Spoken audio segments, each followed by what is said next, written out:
Halo guys, welcome back again di channel YouTube aku di Edukasi. Oke teman-teman, kali ini aku mau edukasi kalian lagi tentang materi-materi sekitar perekonomian.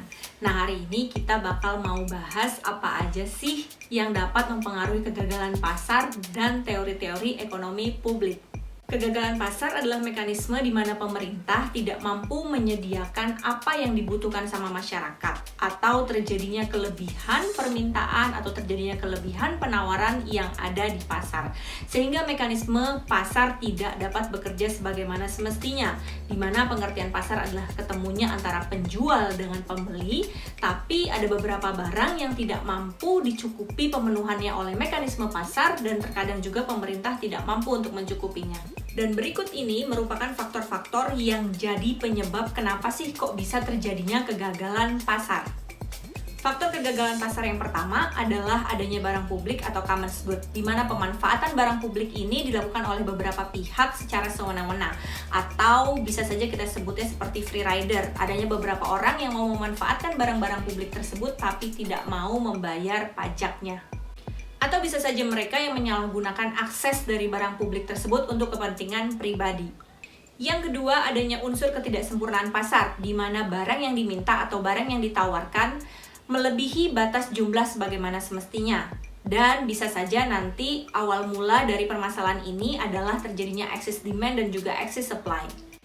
Yang ketiga, adanya eksternalitas, di mana adanya satu perilaku yang dilakukan sama satu individu dan berakibat sama individu lainnya. Tentunya kalau eksternalitasnya positif, ini tidak menjadi masalah. Namun yang jadi masalah adalah eksternalitasnya negatif.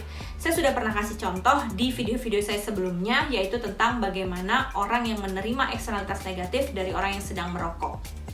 Yang keempat, adanya pasar yang tidak lengkap. Hampir sama seperti faktor yang tadi saya jelasin tentang ketidaksempurnaan pasar, di mana kalau pasar yang tidak lengkap ini, apa yang dibutuhkan sama masyarakat tidak diakomodir dengan baik dengan mekanisme pasar yang ada.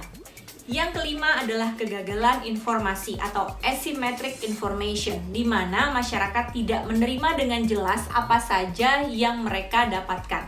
Jadi banyaknya hoax yang sekarang beredar di masyarakat itu juga merupakan satu contoh dari kegagalan pasar dalam bentuk asymmetric information, di mana sekarang tidak adanya lagi informasi yang dapat tersaring dengan baik sehingga masuk ke dalam media sosial, handphone, WhatsApp, dan juga grup-grup lainnya secara ya bisa dibilang terlalu sembarangan ya. Yang keenam adalah ketidakpastian, di mana masyarakat merasa keadaan politik atau sistem perekonomian yang ada sangat tidak stabil sehingga tidak pasti untuk menunjang sistem perekonomian yang ada, atau pertumbuhan perekonomian ini tidak dapat bertumbuh secara signifikan. Berikut adalah kurva, di mana penawaran individu dalam pasar persaingan sempurna. Namun individu yang saya maksud adalah individunya perusahaan. Jadi bisa Anda lihat di situ ada MC sama dengan MR. It's mean atau berarti bahwa setiap marginal cost yang ditambah harus sama dengan marginal revenue. Semua perusahaan yang ingin menambahkan biaya perusahaannya berharap akan mendapatkan biaya yang sama seperti biaya yang dikeluarkan. Dan biaya masukan itu adalah revenue yang kita sebut pendapatan. Dan sekarang saya mau menjelaskan tentang teori ekonomi barang publik. Satu tokoh yang pertama akan kita bahas adalah Vigo. Vigo berkata bahwa barang publik itu dapat terasa kepuasannya ketika adanya marginal utility sama dengan marginal disutility. Apa nih pengertiannya? Yaitu ketika seseorang mengkonsumsi akan satu barang, dia akan merasa puas sampai dengan dia merasakan juga disutility dari barang tersebut. Dalam artian mungkin sudah merasa bosan, dan juga dikarenakan kalau menurut Vigo ini ada yang namanya tax. Jadi walaupun saya memiliki penghasilan yang banyak, kalau misalkan penghasilan saya dipotong dengan pajak, so saya harus punya willingness to pay, keinginan untuk membayar, kesediaan untuk membayar pajak tersebut, sehingga pajak itu akan mengurangi nikmat saya akan konsumsi suatu barang. Yang berikutnya adalah tokoh Bowen menyatakan bahwa barang publik merupakan barang non-excludability. Artinya tidak ada pengecualian khusus atau sifat istimewa terhadap seseorang yang ingin mengkonsumsi barang publik tersebut. So everyone can use it. Yang berikutnya adalah tokoh ekonom Lindahl atau dikenal sebagai Eric Lindahl. Lindart berkata bahwa barang publik yang dikonsumsi itu harganya bukanlah harga absolut dan juga memiliki fixed budget, atau kita bisa melihat kepuasannya dari beberapa kurva indifferent curve. Dalam artian seperti ini, ketika seseorang mengkonsumsi barang publik dan dia membayar pajak akan barang publik tersebut, yakinlah jumlah pajak yang dibayarkan tidak sama besarnya dengan barang publik yang sedang dia konsumsi. Bisa saja itu jauh lebih besar atau bisa saja dia jauh lebih sedikit. Contohnya, jika saya seseorang dengan penghasilan 3 juta per bulan, lalu saya dipotong pajak 5% dari penghasilan 3 juta tersebut, dan akhirnya saya mengkonsumsi beberapa barang-barang publik, seperti saya menggunakan halte bus, saya mau menggunakan rumah sakit yang disediakan oleh pemerintah, atau mungkin beberapa barang-barang publik lainnya. Nah, sifatnya beberapa uang yang saya bayarkan dari penghasilan saya dalam bentuk pajak tersebut untuk membantu pengeluaran negara atau pembiayaan negara, itu tidak sama dengan apa yang dianggarkan sama negara untuk membangun beberapa barang-barang publik tersebut.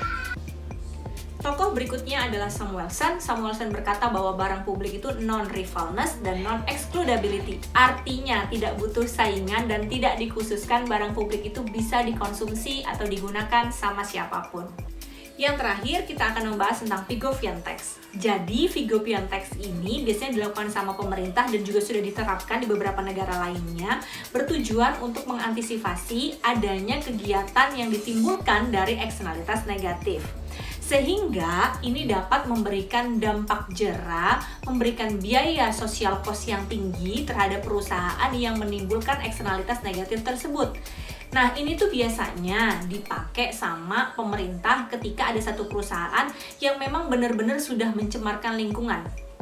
Maka si perusahaan itu dikenakan pajak Pigouvians, yaitu pajak yang akan meninggikan biaya sosial mereka, dan juga mereka harus membayar biaya ganti rugi atas kerusakan lingkungan yang diakibatkan dari kegiatan eksternalitas negatif tersebut, seperti pembuangan limbah, polusi dari pabrik, dan mungkin ada beberapa kegiatan eksternalitas lainnya.